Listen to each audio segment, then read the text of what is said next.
자, 그 다음에 원가 방식을 보면요. 원가 방식의 논리는 부동산의 가치는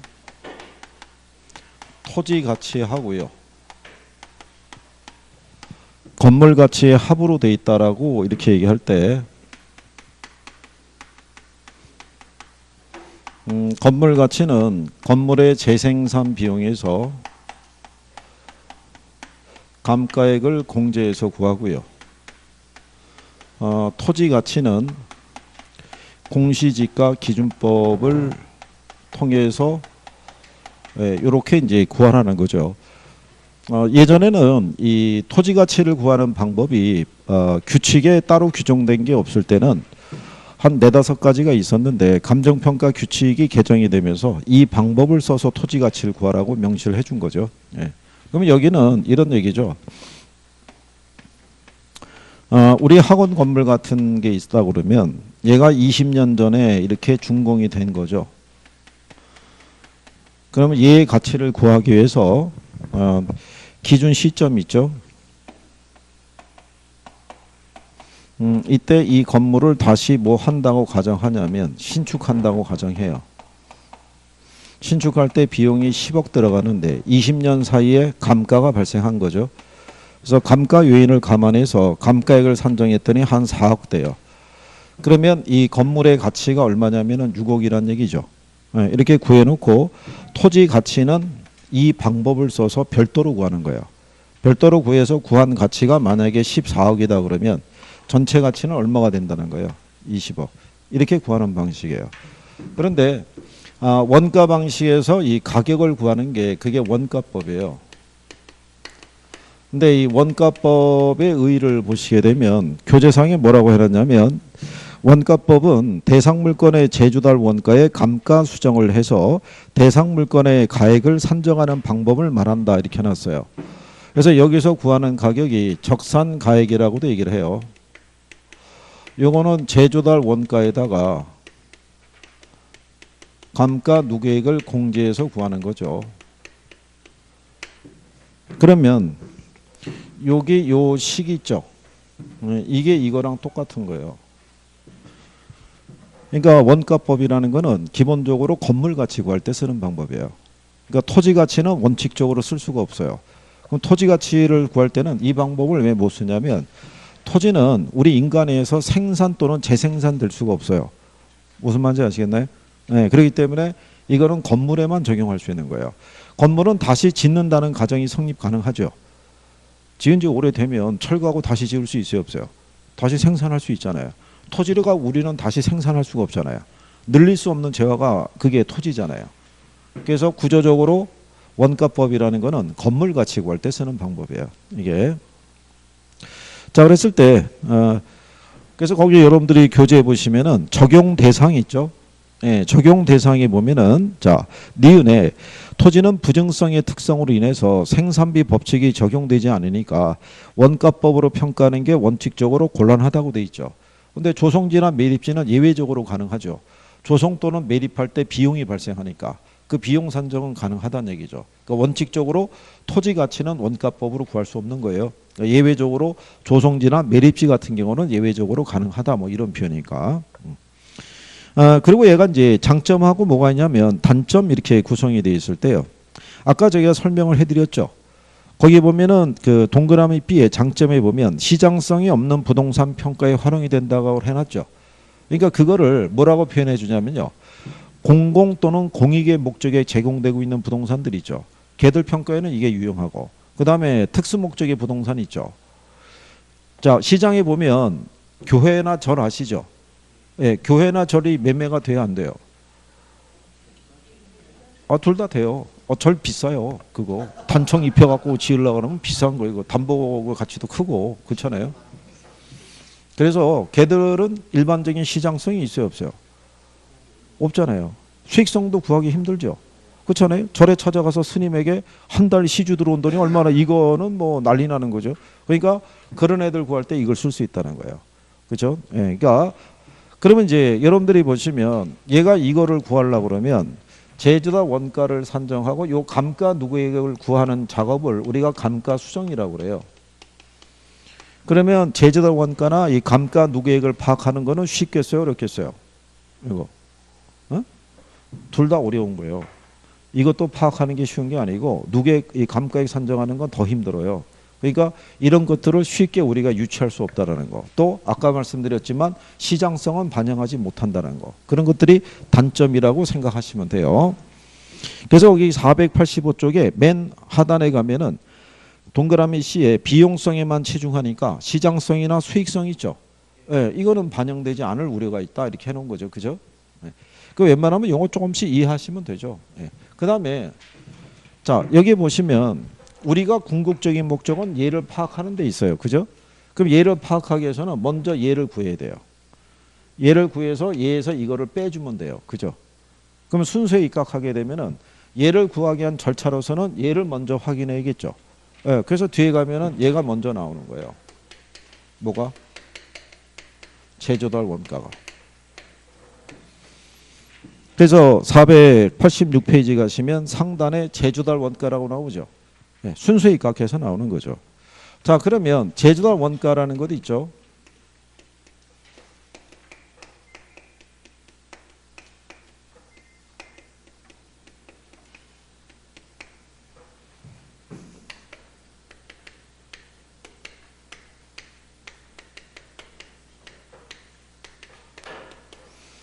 이게 원래는요 대상 물건의 신규 비용을 가리켜요. 근데 이제 여기서 우리가 이제 부동산이니까 주로 구하는 게 건물이라고 가정해서 그냥 대상 건물의 신축 원가 이렇게 해주는 거예요. 그렇죠? 자, 그럴 때 여기 보면은 기준 시점이라고 있죠. 예, 이거를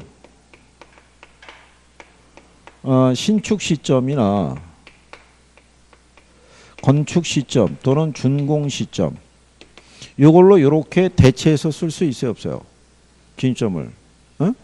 그러면 안 되는 거예요. 무조건 간평으로 들어오면 시점은 이거 하나밖에 없어요. 무슨 시점? 기준 시점. 저거를 바꿔버리면 틀리는 거예요. 바꿔버리면 시험에도 한번 출제했던 선례가 있어요. 그러니까 간평에 들어오면 시점은 항상 무슨 시점이다? 기준 시점이라고 보셔야 돼요.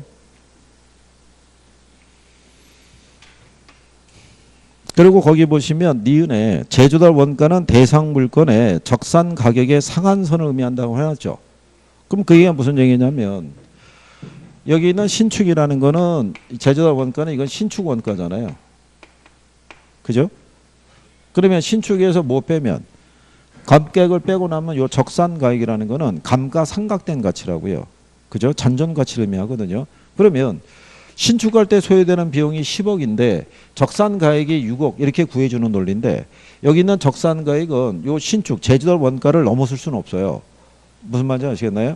우리가 건물을 매입하려고 할 때 기존 건물의 매입 가격이 이러한 건물을 신축할 때 소요되는 비용보다도 더 비싸면 차라리 우리는 신축하고 말지 기존 건물을 매입하려 들지는 않는다는 얘기예요. 그래서 적산 가격은 제조달 원가를 상한선으로 해서 결정이 된다. 이렇게 구별하시면 돼요. 자, 그 다음에 얘네 종류가 있어요.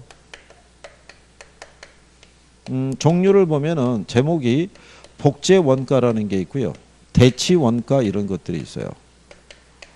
그럼 얘는 제목이 뭐냐면 복제란 얘기죠. 네, 복제라는 건 뭐냐면 주로 신축 건물에 쓰는 거예요. 그렇죠? 아까 우리는 20년 전에 준공이 됐다라는 가정하잖아요. 그죠? 근데 만약에 여기 건물이 있는데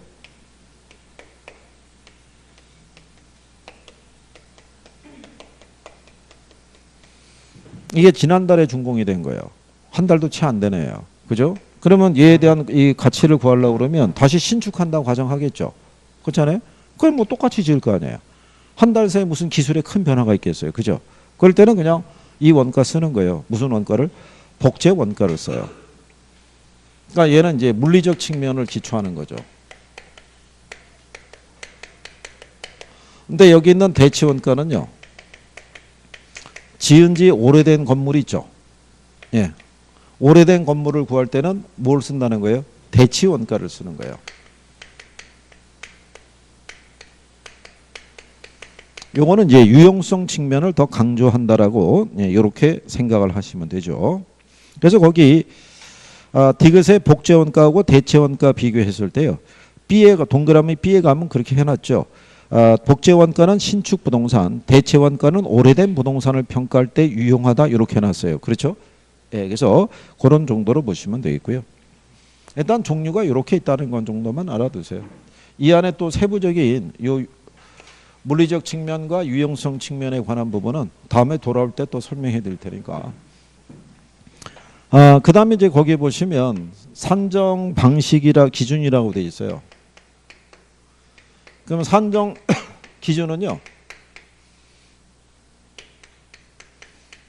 이게 자가 건설을 했던 도급 건설을 했든지 간에 여기는 다 도급 기준이에요. 도급. 그러면 도급을 기준한다는 얘기는요. 제조달 원가에 개발업자의 이윤이 있죠. 예, 이거를 포함시킨다는 얘기예요. 그래서 자가를 했던 도급을 했든 간에 다 뭐 한 걸 기준을 한다? 도급 기준하는 거예요. 그래서 거기 보면 자가건설일지라도 수급 이내 적정 이윤을 편입해서 제조달 원가를 산정해야 된다 이렇게 해놨죠. 그러니까 수급인이라는 게 개발업자 보시면 돼요. 개발업자.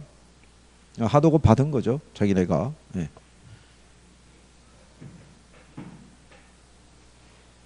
이건 왜 이렇게 해주냐면요. 우리가 예를 들어서 20년 전에 지어진 애를 기준점 현재 얘를 뭐 한다고 가정하고요. 신축할 때. 들어가는 비용이 10억이라고 그러면 요 비용을 기초해서 이 건물의 가치를 구할 거 아니에요. 그죠? 그러면 이 정도 규모의 건물을 다시 신축할 때는 비용이 얼마 들어간다는 거예요. 10억. 그럼 10억을 근거로 가치를 도출해야 되는데 문제는 얘하고 유사한 형태의 건물이 시장에서는 한 15억에 거래되고 있는 거예요. 비용은 10억이 들어갔어도 실제 거래된 거는 좀 더 비싸게 거래될 수 있어요, 없어요? 그럴 수 있죠. 그러면 비교 방식으로 구할 때 시장성의 원리에서 구하면 한 10억 정도가 도출이 되는데 원가 방식에 기초해서 비용을 기준으로 구하면 10억밖에 안 나오는 거예요. 그럼 너무 갭이 커지잖아요. 그죠? 그러니까 여기에다가 뭐를 준 걸 가정하는 거예요? 도급 준 걸 가정하는 거예요. 그러면 건설사는 자기들의 공사에다가 이윤까지도 반영을 할 거 아니에요. 그러면 10억에다가 플러스 알파가 들어가겠죠. 그러면 이윤 반영해서 12억, 13억의 비용이 된다 그러면 이 갭을 그만큼 좁힐 수가 있겠죠. 네, 그런 취지 하에서 물을 준 걸 가정한다는 거예요. 도급 준 걸 가정한다라고 생각하시면 돼요. 그래서 그 내용이다 이렇게 정리를 하시면 되겠고요. 그 다음에 옆에 이제 가시면요. 얘를 구하는 방법이 있어요. 방법을 보시면 거기 기역에 보면은 총가격 적산법, 부분별 단가 적용법, 단위 비교법, 변동률 적용법 뭐 이렇게 나와 있죠. 예, 그거는 그냥 이렇게만 해주세요.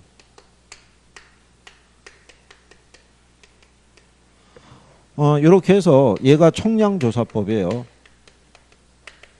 얘가 구성단위법이고요. 얘가 단위비교법. 이게 비용지수법인데요. 그냥 제목을 따서 묶으면은 총, 구, 단, 비 이렇게 돼요. 자, 이렇게 되는데 번호를 이렇게 매겨주죠. 네. 그러면 정확도는 번호 순이에요. 1번이 제일 정확하고요. 4번이 제일 부정확한 방법이에요. 이게. 그러니까 정확하다는 얘기는 시간과 비용이 많이 들어가는 방법이에요. 그러니까 일반적으로 이 방법은 잘 안 써요. 이거는 건설사들이 견적서 납품할 때 내는 방법이에요. 건물 하나 건축할 때 들어가는 모든 비용을 다 항목별로 다 기록해 놓은 거예요. 근데 현실적으로 감정평가사가 건축의 전문가가 아니잖아요. 그러니까는 일반적으로 이걸 써요. 비용지수법을. 건평사 시험도 이거밖에 안 나와요. 비용지수법. 그러니까 여기 있는 거 내용을 다 지금 하실 필요는 없고요. 그 정도라고 보시면 돼요. 그러면 비용지수법에 의해서 제조달 원가를 구하라고 계산 문제로 2번 냈어요. 2번. 5년 주기로 2번 나왔어요. 근데 그게 20회 때 한 번 나왔고요. 25회 때 한 번 나왔어요. 네? 이번에 나오면 좋겠는데 제가 볼 때는 생각 안 하는 게 좋아요. 틀림없이 이번에 내면 변형식으로 낼 거예요. 혹시 나오면. 대입하면 또 큰일 난다는 얘기죠. 자, 다 해본 거죠. 자, 거기 488페이지 가면요. 상단에 예제 하나 있죠. 거기 보시면 다음 자료를 활용해서 산정한 A 건물의 평방미터당 제조달 원가를 물어봤죠. 근데 거기 보시면 A 건물은 10년 전에 준공된 4층 건물인데요. 대지 면적이 400이고 연면적이 1250이죠.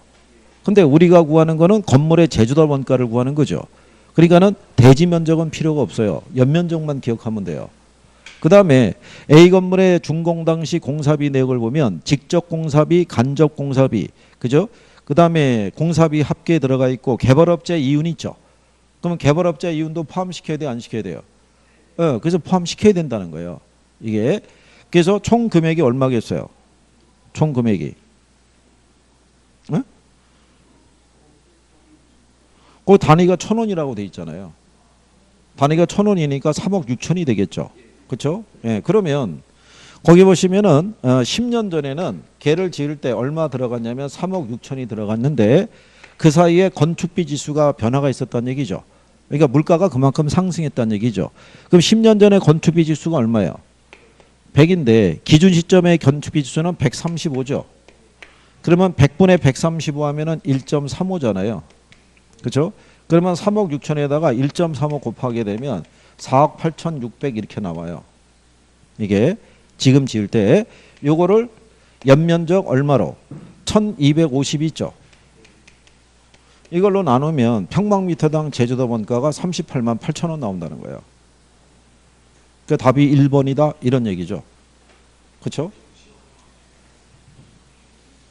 근데 이거 아니 게 원래 그런 거예요. 저희들이랑 할 때는 문제가 되게 간단해 보이는 거예요. 그렇잖아요? 풀이를 해주니까. 근데 막상 들어가서 딱 부딪히면은 이걸 뭐지 이렇게 생각이 된다고요. 그죠? 문제를 파악하는 데서부터 시간이 걸리는 거예요. 그러니까 냅둬야 되는 거예요. 그냥. 그죠? 그래서 출제자가 또 한 번 뉴욕을 하려고 그렇게 해놓은 거예요. 또 어떻게 해놨냐면 이게 20회 때잖아요. 25회 때는 이거 4억 준 거예요. 4억을 주고 얘 100을 주고 145를 줬어요. 이렇게. 그래가지고 100분의 145면 1.45 나오겠죠. 네, 그래서 이거 계산하면 5억 8,600인가 뭐 이렇게 나와요. 그럼 얘도 연면적은 얼마 줬냐면 이번엔 1,450 준 거예요. 계산했더니 40 나오는 거예요. 25일 때 나온 건 40, 여기는 38만 8천 원이었다고요. 같은 배열로 두 번 나온 거예요, 두 번. 그러면 누구나가 생각할 때 이런 배열로 나오겠지라고 기대할 거 아니에요. 그럴 때 이제 조건이 조금 틀려진다고요. 그러면 이제 그때부터 이상해지는 거예요. 답은 안 나오고 시간은 가고 있고 이게 아니었는데 막 이렇게 가는 거죠. 그래서 하나가 이상해지면 당황하기 시작해요. 그럼 갑자기 시간은 뺏기고 그죠? 떨어지나 봐 뭐 이런 생각하면서 그죠? 그러니까 계산이 안 되면 하나로 몰아서 치세요. 차라리 하나로. 괜히 그것 때문에 이제 그쪽 속썩이지 마시고. 자, 그 다음에 그 밑에 가면 이제 여기까지 하면요. 이게 끝난 거예요. 뭐가? 제조달 원가를 구한 거예요. 그죠? 자, 그러면 우리가 신축 원가 구했죠. 구했으면 거기서 뭐를 공제해야 돼요? 감가액을 공제하라고 하는 거예요. 감가액을 공제하는 작업을 지금 이제 해보시는 거예요. 자, 그러면 나중에 여러분들이 뭐를 조금 기억하실 수 있으시면 돼요. 순서. 제조달 원가 있죠. 그러면 제조달 원가라는 게 어떤 예였나? 얘 종류는 뭐가 있었나? 그죠? 얘를 산정을 할 때는 도급 준 걸 기준하더라. 얘를 구하는 방법이 있죠. 요거 4개밖에 없어요. 그죠? 그럼 여기서 우리가 문제할 수 있는 건 일단 무슨 시점을 기준한다는 거. 기준 시점. 그죠? 복제원가하고 대치원가의 비교는 이제 다음에 돌아올 때 한번 해보시면 되고, 구하는 방법은 청구 담배에서 몇 가지 있었다? 4가지. 제목 정도만 기억해 주면 돼요. 여기 2개가 있으면 포인트는 이게 포인트예요. 그러니까 원가 방식, 원가법은요, 제조도 원가가 있고 감가수정이 있으면 감가수정이 중심이 되는 거예요. 감가수정이. 자, 그러면 이제 뭐를 하냐면 감가수정이라는 걸 해보는 거예요. 자, 그러면 이 감가수정이라는 것은요, 얘도 무슨 시점이에요? 얘도 기준 시점인 거예요. 그렇죠? 자, 거기 보시면 대상 물건에 대한 제조달 원가를 감액해야 할 요인이 있는 경우에 물리적, 기능적 또는 경제적 감가 등을 고려해서 그에 해당하는 금액을 제조달 원가에서 공제해서 기준 시점에 있어서의 대상 물건의 가액을 적정하는 작업을 말한다 이렇게 해놨죠. 그럼 여러분들이 한번 이렇게 생각해 보세요. 자, 제조달 원가라는 건 신축 원가죠. 그렇죠? 네. 그럼 여기서 뭐를 공제하면 감가액을 공제하면은 이 적산가액이라는 게 나오죠. 그러면 이 적산가액이라는 거는 신축 이 가격이 아니라 무슨 가격이겠어요? 중고 가격이잖아요. 그러면 신축과 중고의 차이가 뭐겠어요? 그게 감가죠, 감가. 이거 도출하는 게 감가 수정이라고요. 신축 건물과 중고 건물의 차이죠. 예, 그거를 구하는 게 감가 수정 작업이라고 보시면 돼요. 그러면 감가액을 도출하려고 그러면 감가 요인을 파악을 해서 거기를 기준으로 구해야 돼요. 그러면 이 감가 요인이라는 건요, 물리적 감가라는 게 있고요, 기능적 감가라는 게 있고요, 그 다음에 경제적 감가 요인 이렇게 돼 있어요. 근데 얘들은 상호 다 연관돼 있다고 보시면 돼요. 특히 이 물리적 감가하고 기능적 감가 있죠. 이거는 건물의 상태를 파악하면 기본적으로 파악이 돼요. 건물의 상태라는 게 지은 지 몇 년 됐냐 뭐 이런 걸 가지고 파악하거든요. 그러면 물리적 감가는 주로 이 시간의 경과 등에서 나타나요. 여기 있는 애들은 안에 있는 설비 등에 대한 구식화 또는 노후화 등에서 발생해요. 지은 지 오래됐으면 안에 있는 설비도 구식화되어 있는 건 당연하잖아요. 그 다음에 경제적 감가는 인근 지역의 변화에 의해서 발생해요.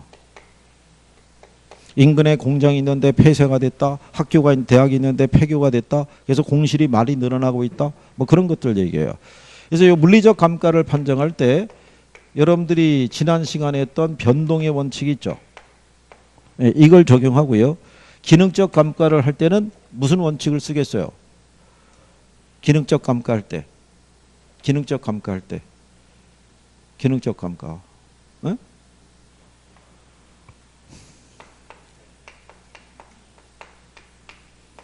이거 균형의 원칙 쓰고요. 경제적 감가를 파악할 때는 적합의 원칙 쓴다고요. 그죠? 이게 여러분 시험에 나온 거예요. 원가법에서 그죠? 뭐를 얘기했냐면 균형의 원칙을 적용해서 경제적 감가를 판정했다 그러면 틀리겠죠. 균형의 원칙은 무슨 감가? 기능적 감가. 네, 그런 거예요.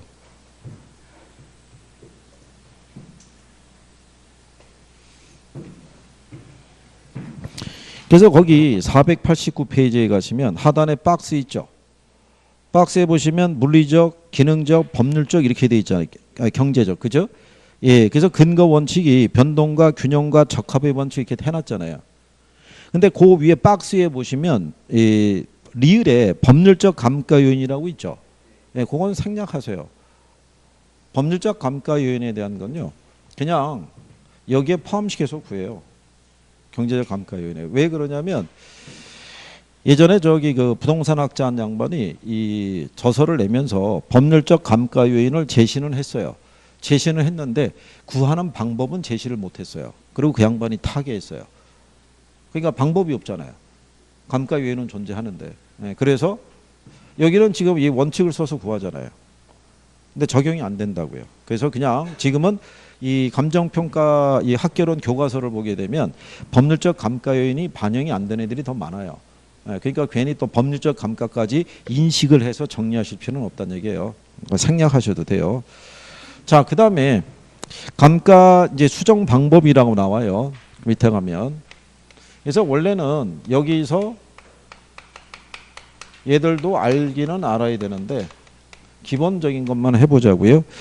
거기 보시면 489페이지 있죠. 예, 밑에서 네 번째 줄에 보면 감가 수정을 할 때는 경제적 내용 연수를 기준으로 한 정액법, 정률법 또는 상환기금법 중에서 대상 건물에 가장 적합한 방법을 적용해야 되고 이 경우 물리적, 기능적, 경제적 감가를 고려해서 관찰 감가 등으로 조정하거나 다른 방법에 따라 감가 수정할 수 있다고 해놨죠. 이게 이제 이론적인 부분이에요. 그러니까 이런 원래는 이게 감정평가 규칙에 명시가 돼 있었어요. 조문으로 돼 있었다가 이게 삭제됐어요. 그래서 원가법에서 이 감가 수정을 하는 방법은 어떤 방법을 기준으로 해야 된다는 거는 없어요. 그냥 이론적으로만 우리가 접근한다 이렇게 생각하시면 돼요. 그래서 감가 이 수정 방법은요. 내용연수 기준법이라는 게 있고요. 그 다음에 관찰감가법이라는 게 있고요. 그 다음에 분해법이라는 게 있어요. 이걸 다른 말로 내구성 분해 방식이라고 얘기를 해요. 그리고 이제 시장 추출법이라는 것도 있고요. 그 다음에 임대료 손실 환원법이라는 것도 있어요. 일단 이 간평으로 들어오면서 여러분들이 이제 싫어하는 게 왜 싫어하냐면 방법이 많이 늘어나기 시작하는 거예요. 제주도 원가 구할 때 청구담비라서 4개가 있어서 그런가 보다 그랬는데 여기 들어와서 갑자기 방법이 5개가 들어오는데 여기서 다시 또 내용연수 기준법은요. 정액법이라는 애가 있고 정률법이라는 애가 있고 또는 상환기금법도 이렇게 명시를 해요. 그러니까 더 많아지는 것 같은 거예요. 그죠? 그래서 방법이 계속 늘어나니까 슬슬 부담되기 시작하는 거죠. 이게 그렇다고 해서 이거 뭐 다 중시되는 건 아니에요. 원래 여기 보시면 이 내용연수라는 거는 건물과 같은 삼각자산의 수명을 내용연수라고 그래요.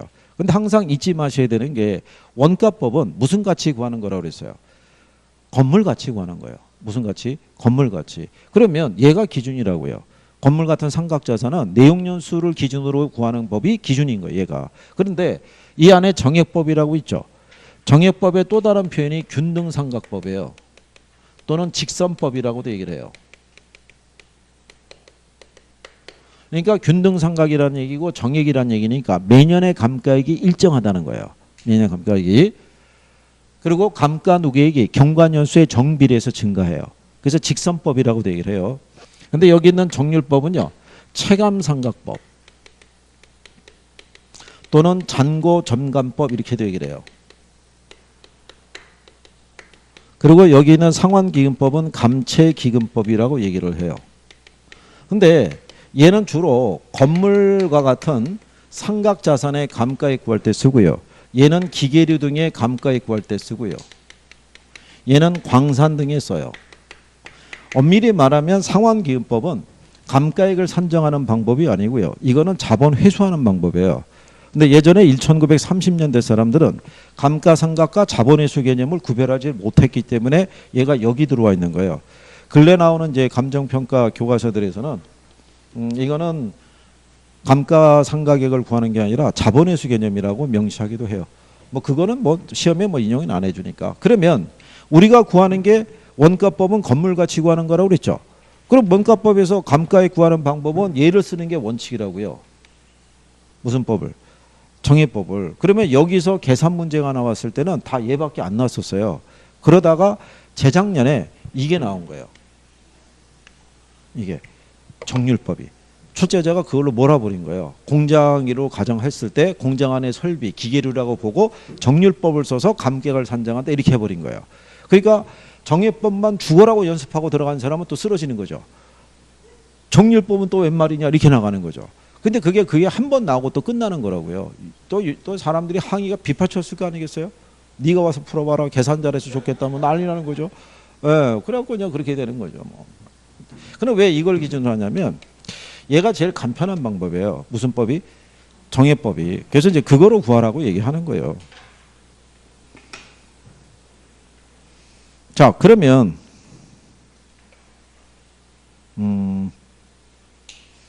우리 교재는 뭐 예제가 있으면은 그걸로 해드리고 없으면은 뭐 따로 해서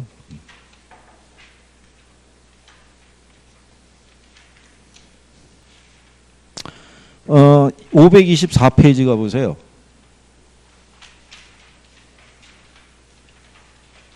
(524페이지) 가시면 6번에 원가법에 의한 대상물건 기준 시점의 감가 수정액은 이렇게 돼 있죠. 예. 자, 그러면 원가법 여기 있는 정액법을 써서 구해보는 거예요. 무슨 법? 정액법. 자, 정액법을 썼을 때는요. 먼저 얘를 구하면 돼요. 매년의 감가액이 있죠. 이 매년의 감가액은요.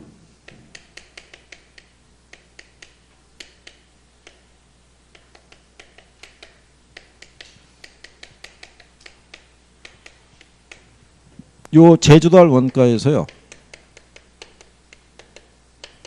요 잔가율을 반영해서 구하는데 요거를 식을 요렇게 할 수도 있고요. 여기 분자처럼 이렇게 할 수도 있고 아니면 이렇게 할 수도 있어요. 제주달 원가에서 잔존 가치를 이렇게 공제해서 이렇게 구하고 요거나 요거랑 같은 논리예요. 나중에 계산할 때 보시면 되는데 매년의 감가를 이렇게 구하고요. 그 다음에 감가 누계액이 있죠. 감가 누계액은 매년의 감가액에다가 이 경관연수를 곱해서 구해요. 요거를. 근데 이 정예법이나 정률법이나 이거는 알고 있다라는 가정이에요. 뭐는? 경관연수는. 거기 문제 보시면 준공 시점이 2009년이죠. 근데 기준 시점이 몇 년이에요? 그 몇 년 지났어요? 그럼 얘가 5년이죠. 그러니까 이렇게 알려주는 거예요. 이거를. 그러면 뭐만 구하면 돼요? 매년의 감가액만 구하면 되는 거예요. 근데 매년의 감가액을 볼 때 경제적 냉연수를 몇 년을 줬어요? 50년 줬잖아요. 제주도 원가 얼마 줬어요? 2억 줬죠? 잔가율은 몇 프로? 그럼 1-0.1이니까. 그러면 1에서 0.1 빼면 0.9 나오겠죠. 그러면 2억에 대한 90%니까 얼마겠어요? 1억 8천 나오겠죠. 근데 이거는 이렇게 해도 되잖아요. 얘가 잔가율이 10%죠. 예? 잔가율이 10%면은 원래 2억이잖아요. 2억이 10%면 얼마예요? 2천. 그럼 2억에서 2천 빼면 1억 8천 나오잖아요. 그죠? 근데 원래 이 잔가율이라는 건요. 그 대상 물건의 이 제주도 원가분의 잔존 가액의 크기를 가지고 잔가율을 추정하는데 실상 이 잔가율은 우리가 여러분들 시험해 줄 때는 제로 아니면 10%를 줘요. 조건을. 이게 뭐냐면 건물을 왜 철거하고 나면은 남는 잔존 가치 있죠.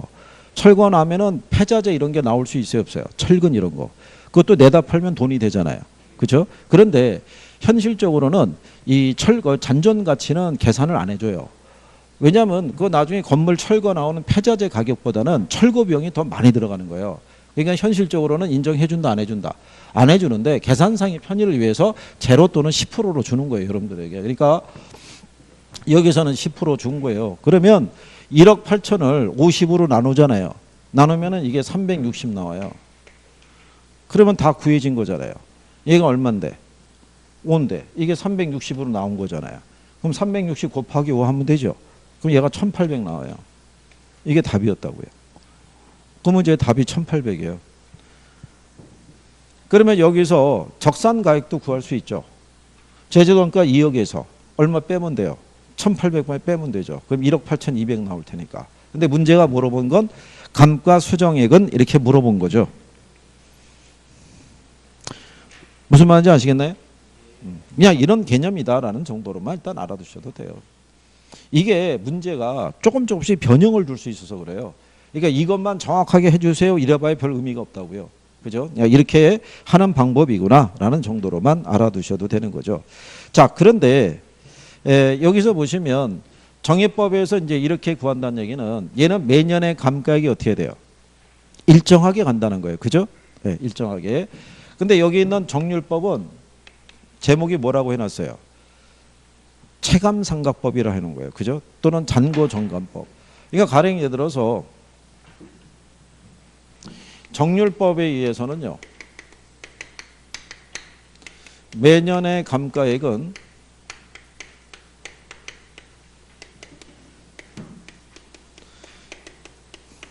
전기말 미상각 잔액에다가 상각률을 곱해서 구하는데요. 이 상각률이 정률이에요. 정해져 있다고요. 그러면 예를 들어서 이런 거예요. 자, 어떤 기계의 제조달 원가가 1억이에요. 1억이고 상각률이 가령 예를 들어서 5%예요. 그렇죠? 경관연수는 몇 년 됐냐면 3년 됐다고 그래요. 이 기계에 대한 잔존가치 구하라고 그러면 전기말 미삼각 잔액에다가 뭐를 곱하면 돼요? 삼각률을. 그러면은 1회차가 됐을 때 있죠. 미삼각 잔액이 1억이었잖아요. 1억인데 삼각률이 몇 프로예요? 5%. 그럼 1억에 5%면 얼마겠어요? 500만 원 되겠죠. 근데 2회차가 됐을 때는 1억에서 500만큼 감가가 발생한 거죠. 그럼 남아있는 잔액이 얼마겠어요? 9,500이죠. 여기에 정률이니까 5% 적용하게 되면 475만 원 나오죠. 근데 3회차가 되면은 9,500에서 역시 또 얼마가 475만 원만큼의 감가가 발생했으니까 잔존가치가 9,025만 원 나오겠죠. 여기에다가 똑같은 정률을 쓰면은 얘가 약 한 451만 원 정도 나와요. 그러면 가면서 상가격이 어떻게 돼요? 점점 체감하잖아요. 그 제목이 체감상각법이에요. 그러면 얘가 왜 시간이 경과하면서 감가액이 줄어드냐면 잔고가 줄잖아요. 잔고가 주는데 정률을 쓰잖아요. 그러니까 당연히 감가액이 줄어들 수밖에 없죠. 이게 초기 감가액이 제일 크고 가면서 감가액이 점점점 어떻게 돼요? 줄어드는 방식이에요. 여기 있는 정해법은 매년의 감가액이 360이잖아요. 그러면 360, 몇 년에 한 번씩 360씩 감가가 되는 거예요. 그죠? 일정하게. 그래서 제목을 뭐라고 그런다? 정해법이라고 얘기하는 거예요. 정해법. 자, 그래서 그런 내용을 이제 구별하시면 되겠고요. 그 시험상에서는 이거 한번 바꿔서 낸 적이 있어요. 정률법하고 정해법의 제목이 있죠. 예, 그런 거 바꿔서 낸 적이 있고 상한기금법에 대한 거를 이해하시려고 그러면 우리가 화폐 시간가치 개념에서 감채인계수라고 배우셨죠. 예, 그거 이제 적용하시면 돼요. 감채인계수의 감채기금은 원래 논리는 이제 빚을 갚기 위한 저축 개념인데 그게 이제 여기로 다 연결이 되는 거예요. 그래서 그거는 나중에 비교해서 설명해 드릴 테니까. 자, 그러면 우리가 이제 여기 보시면 내용연수를 기준으로 해서 구하는 방법이 있죠. 이걸로 구하는 게 원칙인데 얘로 구한 감가액이 적정하지 않아야 할 때는 얘를 기준으로 해서 병영해서 그거를 조정하라는 얘기예요. 그럼 조정하라는 얘기가 뭐냐면 내용연수 기준법에서 하고는요. 건물의 가치는 매년 이렇게 직선적으로 줄어든다는 거예요. 일정하게. 근데 현실적으로 보면은 건물의 가치라는 것은 매년 똑같은 크기로 감가가 발생하진 않아요. 그죠? 신축 당시는 감가가 거의 없고요. 시간이 지날수록 오히려 감가의 정도가 더 심해져요. 그런데 이 정해법에 의해서는 이 차이가 보정이 된다 안 된다? 안 된다는 거예요. 그냥 이 방법은 매년 그냥 360만 원씩만 감가가 발생한다 이런 얘기죠. 그죠? 근데 이제 그거는 장부상에서 얘기고 현실적으로는 관리 상태에 따라 감가의 정도가 달라질 수 있어요, 없어요? 달라질 수 있죠. 그러니까 예를 들어서 이런 거죠. 여러분들 교재 보시게 되면 여기는 뭐 표현이 잘 안 돼 있는데 우리가 이 내용연수를 보게 되면요. 좀 아까 경제적 내용연수를 우리가 기초로 한다고 그랬을 때 경제적 내용연수는 얘가 경관연수하고 잔존 내용연수의 합으로 되어 있는데요. 여기는 요 경관연수 있죠. 경관연수는 두 가지로 되어 있어요. 이게 실제 경관연수가 있고요. 유효 경관연수가 있어요. 그럼 실제 경관연수는 뭐냐면 김총각 올해 나이가 어떻게 되지? 네, 그게 실제 경과년수예요. 태어나서 25년이 경과했다는 거예요. 건물을 지은 지가 몇 년 경과했다? 25년. 근데 우리 김 총각이 25이라고 그랬을 때 그 얘기를 들은 사람들의 반응이 틀릴 수가 있죠. 25이야? 나는 30대 초반으로 봤어. 이런 사람도 있을 수 있고 아니야 25이나 됐어. 나는 이제 한 20로 봤네. 이런 사람도 있을 수 있어요 없어요? 예, 그게 겉보기 나이인 거예요.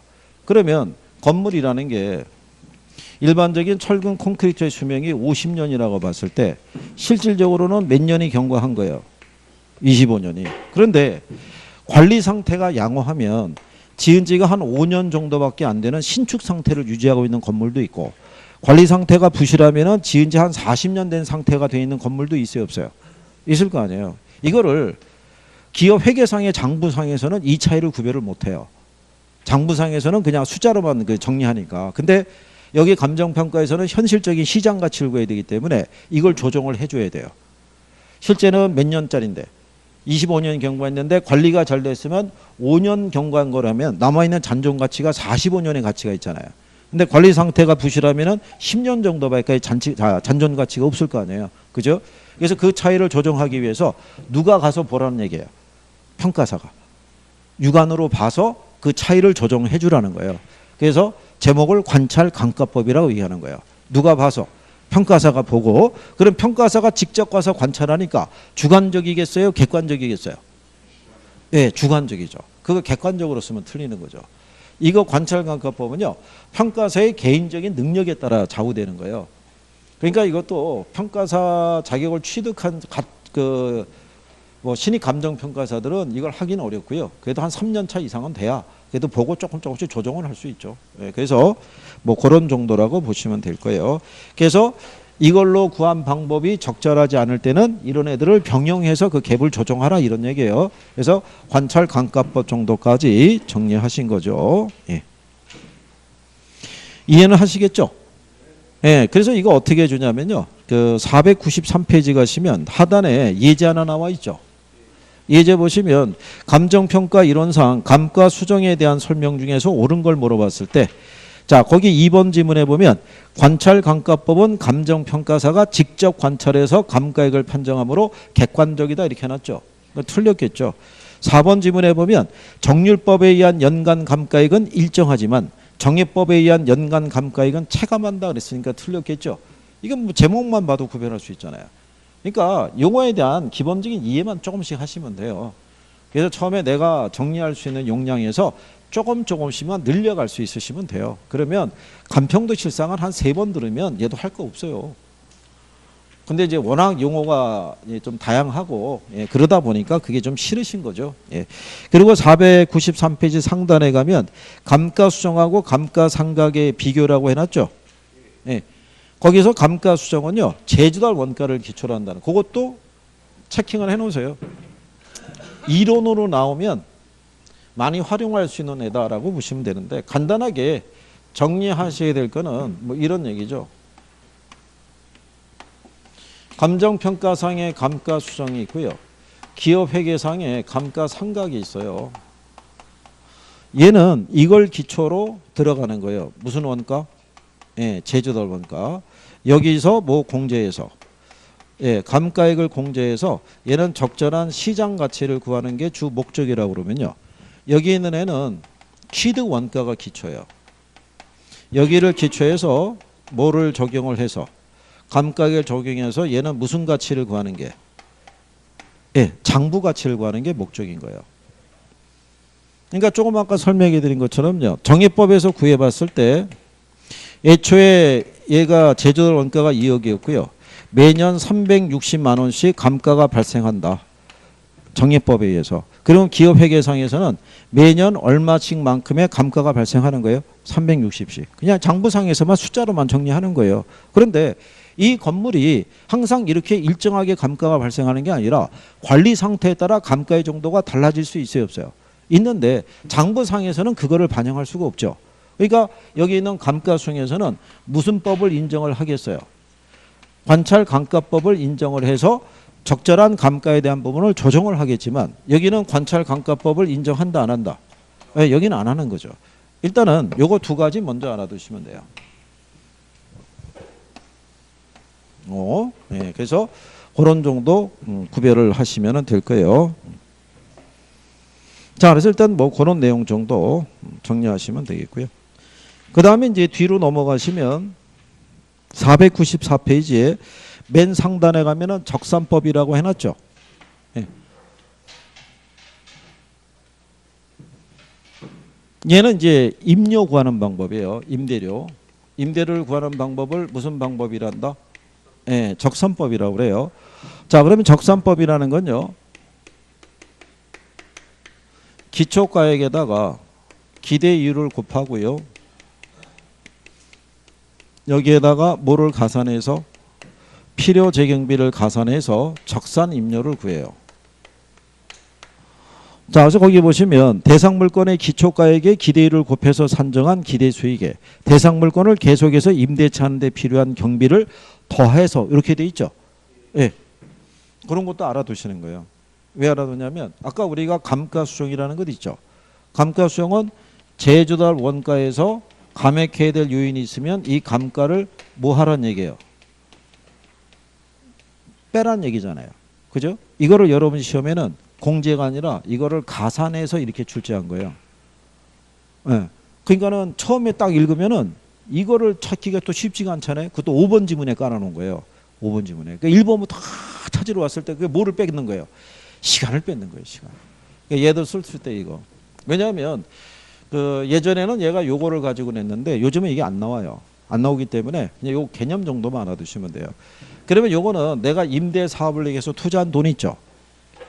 이게 예를 들어서 이 건물 전체를 내가 다 분양을 받을 수도 있지만 임대 사업하기 위해서 한두 층만 분양받을 수도 있어요, 없어요? 있을 거 아니에요. 내가 쓴 돈이 한 5억이에요. 그러면 내 나름대로의 기대율이 있죠. 네, 그게 5%예요. 그럼 5억에 대한 5%면 얼마 나오겠어요? 네? 그러면 2,500 나올 거 아니겠어요? 그죠? 희한하죠? 여기를 벗어나면 계산을 칼같이 하시는 분들이 이 공간만 들어오면은 대답이 이상해지는 거예요. 대답이. 여기 안 있으면. 참. 여기에다가 경비 있죠? 임대 건물 운영할 때 경비 발생할 거 아니에요? 네, 경비가 얼마 들어가냐면 한 500 들어가요. 그럼 얘를 가산하면은 이게 얼마라는 거예요? 3,000이라는 얘기죠. 여기에 적산임료라는 건 총임료예요. 다른 표현으로 실질임료라고도 얘기를 해요. 이게. 그러면 여기서 한 가지 알아두실 거는 여기서 요거 가산하죠. 빼면 틀리는 거예요. 왜 빼면 틀리냐면 지금 이 사람이 투자자가 기대하는 이율이 몇 프로예요? 5%잖아요. 5% 감안하면 2,500이죠. 근데 여기서 이거를 빼주면 어떻게 돼요? 2,000밖에 안 나오잖아요. 그럼 이 사람이 기대율이 충족이 안 된다고요. 그러니까 뭐를 해줘야 돼요? 가산을 해줘야 돼요. 가산. 여기 개념은 요것만 알아주시면 돼요. 그래서 그런 정도 정리하시면 되겠고, 그 다음에 494쪽에 비교 방식이라고 있는데요. 비교 방식에 대한 거 또 잠깐 쉬었다가 간단하게 해드리고 뒤로 넘어갈 테니까 자, 좀 쉬었다 들어오세요.